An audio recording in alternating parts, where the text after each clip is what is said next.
Hello everyone, I hope we're all doing well. I'm happy to see your beautiful faces. Today, I will be sharing healthy tips to help us manage our negative and unhealthy thoughts. We will explore what negative thoughts are, why we have such thoughts, and simple strategies to manage negative and unhealthy thoughts. Negative thoughts are cognitive patterns that are unhealthily critical, judgmental, unhelpful, and inaccurate. Most of the time, negative thoughts are often based on our assumptions or beliefs and can contribute to distress, anxiety, depression, and impaired functioning. Negative and unhealthy thoughts are usually characterized by self-criticism, pessimism, and attention to perceived deficiencies, shortcomings, and setbacks. It is important to note that negative thoughts can take any form, but they often involve focusing on the negative aspects of the situation, while ignoring the positive aspects. Negative thoughts can also involve making assumptions about the future, such as assuming that things will always be bad, or that we won't be able to achieve our goals. We also need to take note that most people do have negative and unhealthy thoughts, but it becomes a concern when the frequency and severity are high, and when you feel you don't have control over it. Now let's answer the question of why we have negative thoughts. Most of the time, we may be faced with the question, why do I have these unhealthy and negative thoughts? Some people tend towards negative thinking due to their personality type. Research has shown that certain personality traits and types can make a person more prone to negative thoughts. For example, people who are high in neuroticism tend to be more negative, anxious, and self-critical. People who are low on agreeableness may also have more negative thoughts, since they tend to be less trusting and more skeptical. Our brain chemistry also plays a role in the way we think and feel. Certain neurotransmitters, such as serotonin and dopamine, play a role in regulating mood and emotion. People with low levels of serotonin or dopamine may be more prone to negative thoughts and feelings. Also, the hormone cortisol is associated with stress and anxiety, which can lead to negative thinking. Others might have learned negative thought patterns from their environment, such as from family or friends. This can be through consistent observation over time.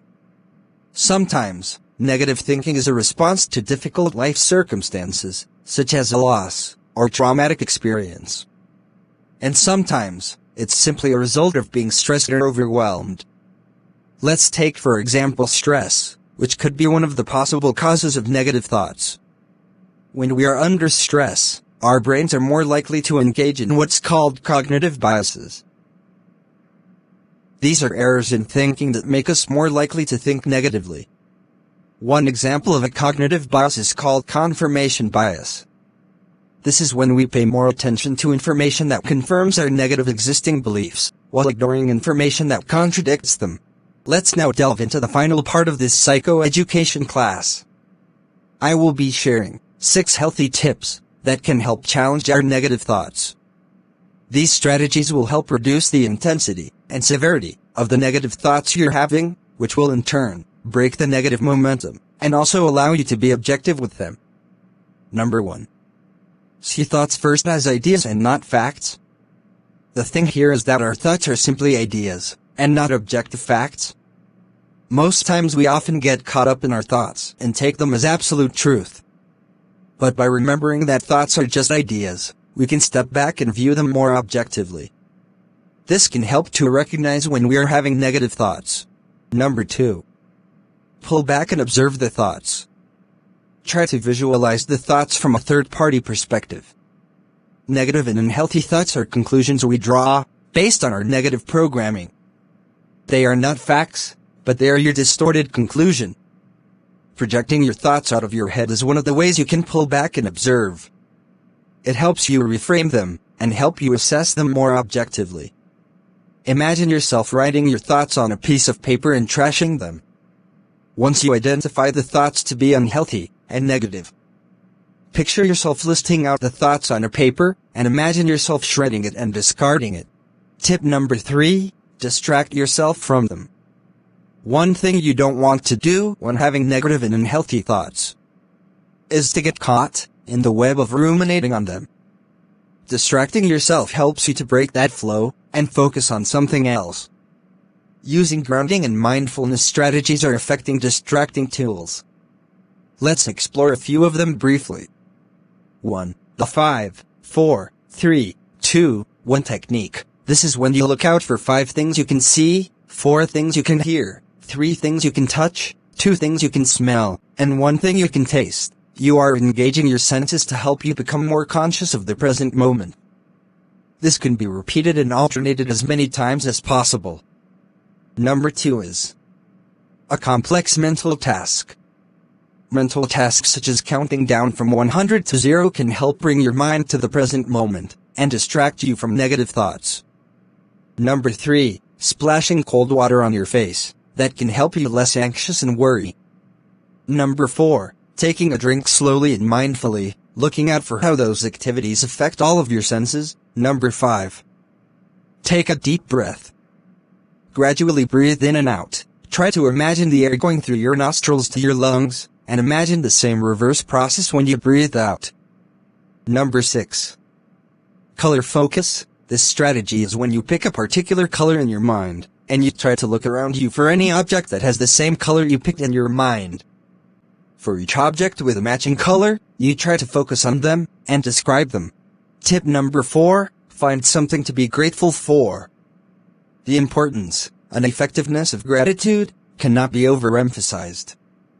Rather than dwelling on the negative thoughts, list out the things you are grateful for, your past accomplishments, the support you've gotten from people you have around you, the existing relationships you have, and try to ruminate on them.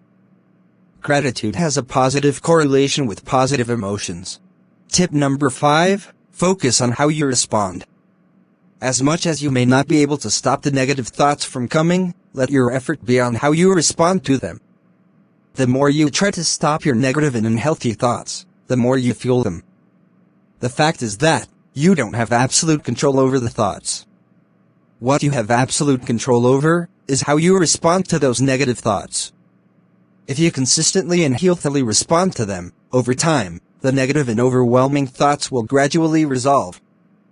Channel your energy to how you respond to the thoughts, rather than trying to stop the negative thoughts. Number 6, replace and reframe the negative thoughts. You can decide to replace them with a positive and realistic coping statement. Countering negative thoughts with healthy and positive coping statements is an effective strategy for managing negative thoughts.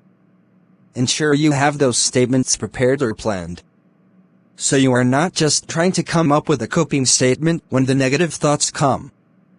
They are best created when you are calm, less anxious, and not in a state of distress or negative thinking. It is also helpful to write them down in your journal or on your electronic gadgets, like your mobile phone, tablet, or notepads. Write them somewhere you can easily access them. You must use them regularly and practice them so that they can become habitual. You can come up with a statement like, "It's okay to feel overwhelmed with negative thoughts. The fact that I have the thoughts doesn't mean it's true. My emotions do not always reflect reality. I choose to focus on how I respond." Ensure that the coping statement you are coming up with negates the unhealthy and negative thoughts you're having, and ensure it is relevant to the negative thoughts you are trying to respond to. I believe you all found this episode educative and helpful. Thank you all for being a part of this psychoeducation class. Thank you, Dr. Samir, for this insightful psychoeducation session. I look forward to putting the information communicated into practice. On behalf of every member of this group, we say a big thank you. Do to subscribe to the Animation Therapist channel, and do not forget to turn on the notification.